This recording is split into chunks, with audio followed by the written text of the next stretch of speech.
নমস্কার, আশা করি সবাই ভালো আছো। মনের কথায় সকালবেলায় সবাইকে স্বাগত। আমি না গ্যাস অম্বলের ভয়তে রুটি পরোটা খাওয়া ছেড়ে দিয়েছিলাম, কিন্তু দেওয়ার মাঝখানে একদম খেতাম না।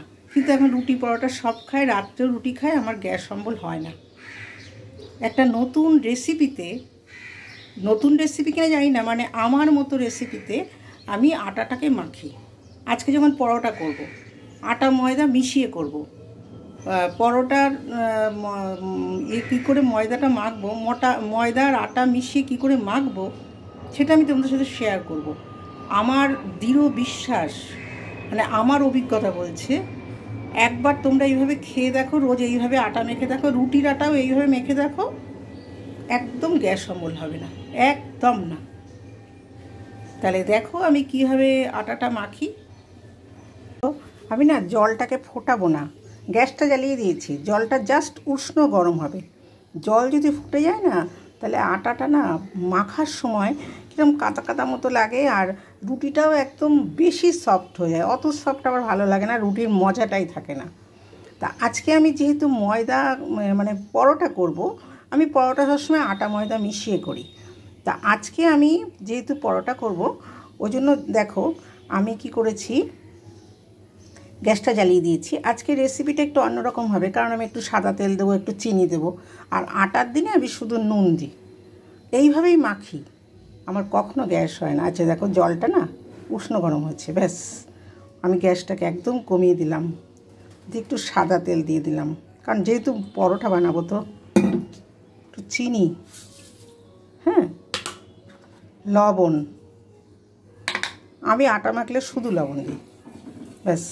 জল কিন্তু বেশি গরম করা যাবে না, ফোটানোও যাবে না, তাহলে দেখবে সেটা ভালো হয় না, বেশি সফট হয়ে যায়। অত সফট আমার মনে হয় খাওয়ার মজাটাই থাকে না, রুটিটা আবার কাদা কাদা হয়ে যায়।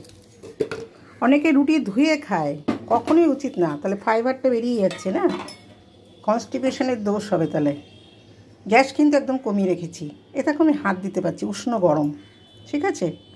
এইবারে আমি কি করব, এবার আমি আন্দাজ মতো এই যে আটা ময়দা মিশিয়ে রেখেছি, মেশানো আছে, আটা ময়দা সমান সমান আছে পরোটা করব বলে।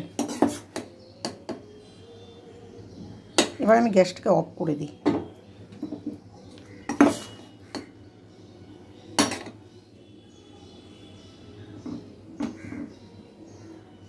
দেখো এবার আন্দাজ মতো আস্তে আস্তে আমি, এটা কি সেদ্ধ আটাও নয়, আবার সেদ্ধর মতো, যার জন্য কি জিনিসটাও খুব সুন্দর হবে, আবার ঠান্ডা হলে শক্ত হবে না, অথচ এক ফোঁটা গ্যাস অম্বল হবে না। রুটি তো হবেই না, পরোটাও হবে না। আমি এই যেটা মাখবো, এটা দিয়ে না সকালে রুটি খাবো, এই পরোটা খাবো, রাতের জন্য এই মাখাটা দিয়েই আমি রাতের জন্য দুটো রুটি করে রাখবো। একদম কিচ্ছু হয় না, আমি খেয়ে নিজের অভিজ্ঞতা শেয়ার করছি। এটাকে ভালো করে এখন মেখে নিই। তো গরম আছে, জাস্ট উষ্ণ গরম, তা এরকম এসে গেছে।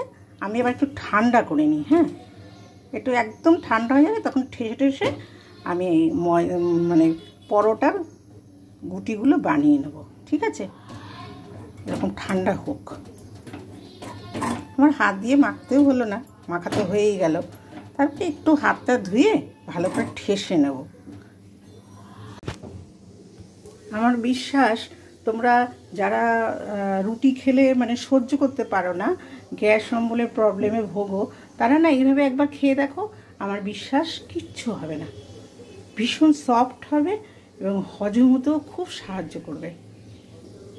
তাহলে আজকে এই ছোট্ট ভিডিওটা রাখি, তোমরা শেয়ার করো, যদি ভিডিওটা পছন্দ হয় একটা লাইক করে দিও, হ্যাঁ, ঠিক আছে, রাখছি। সবাই ভালো থেকো, সুস্থ থেকো।